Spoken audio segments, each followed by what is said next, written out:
Dios me los bendiga a todos en casa. Es un gusto poder estar nuevamente con ustedes y poderles saludar y podernos degustar con el tema de esta semana. Tenemos esta semana educación sexual.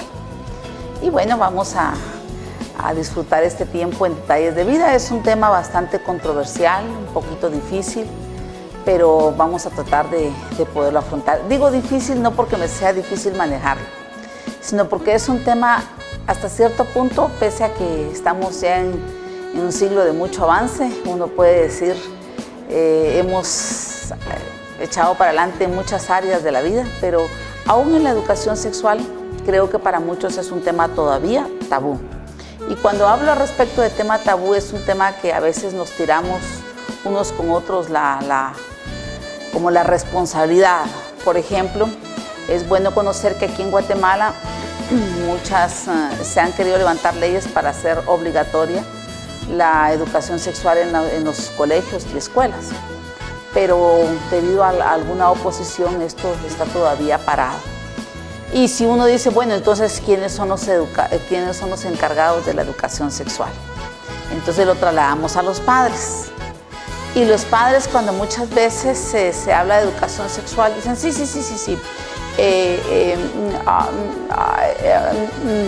Sí, educación sexual, pero no decimos nada, simplemente se nos traba la lengua, nos ponemos rojos y de repente a los 10 años, 12 años, nos sentamos con nuestros hijos y les podemos decir, bueno, necesito platicar contigo, vamos a hablar de sexualidad.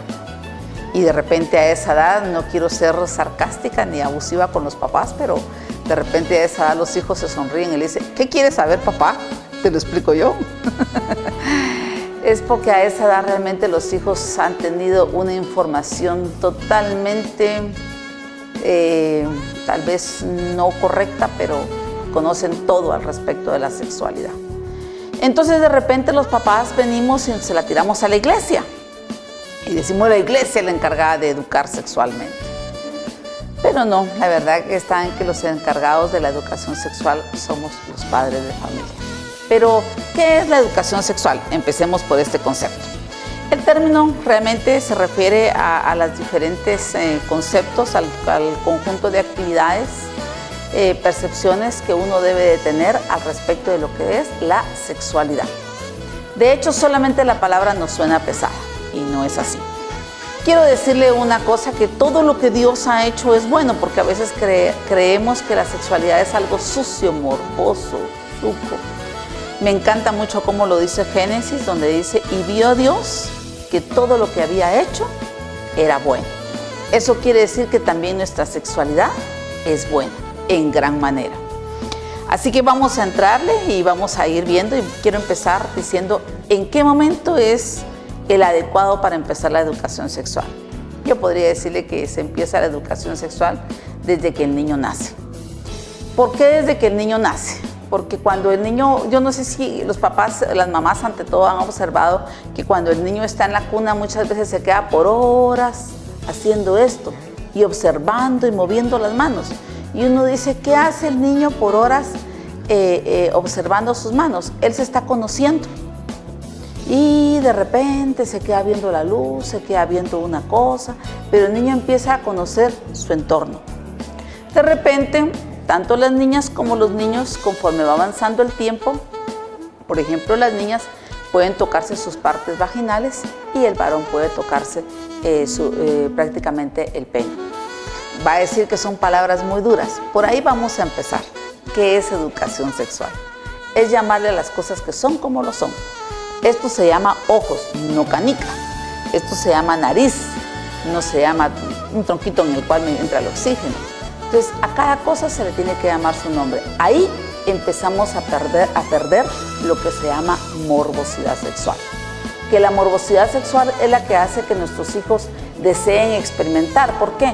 Porque el hombre, o sea, la naturaleza humana, estamos llamados a hacer aquello que se nos prohíbe, que se nos mira como feo. Entonces uno es buscado, es seducido por las cosas que en un momento determinado nos las han mostrado como prohibidas. Y entonces cuando se las muestran como prohibidas, es como más deseado. Entonces, mientras que usted muestre la sexualidad de una manera natural, llamando a cada cosa por su nombre, entonces usted va a determinar realmente que el sexo no es malo, la sexualidad no es mala. Las relaciones sexuales son otra cosa. Bueno, y entonces cuando yo le explicaba al respecto de eso, el niño empieza a jugarse sus partes íntimas, pero no es porque el niño esté haciendo algo malo, él se está conociendo. Cuando él se quedaba viendo sus manos, usted no le decía, niño chuco, no te toques las manos, ni te mire las manos. Pero curiosamente, cuando el niño se toca sus partes genitales, a veces los papás tenemos la tendencia a decir, chis, chis, no, chis. Y eso no es chis, él se está conociendo. Hay una época de conocimiento, de los meses, 8 meses, usted puede preguntarle inclusive al ginecólogo, que es parte normal. De ahí en adelante usted tiene que empezarle a enseñar al niño que no porque se hace daño, que no se juegue tanto, se puede aruñar, se puede lastimar. Entonces el niño ya conociéndose empieza a crear, conociéndose otras áreas de su cuerpo, el pie, su cara y algunas otras cosas más. Entre menos le demos morbosidad a la sexualidad, más interesante es. Esto es un tema muy profundo, muy lindo y muy hermoso. Vamos a seguir en nuestro próximo segmento hablando al respecto del órgano más importante en la sexualidad y vamos a conocer un poquito más de la sexualidad. Vea que es interesante. Actívate Vida. Continuamos.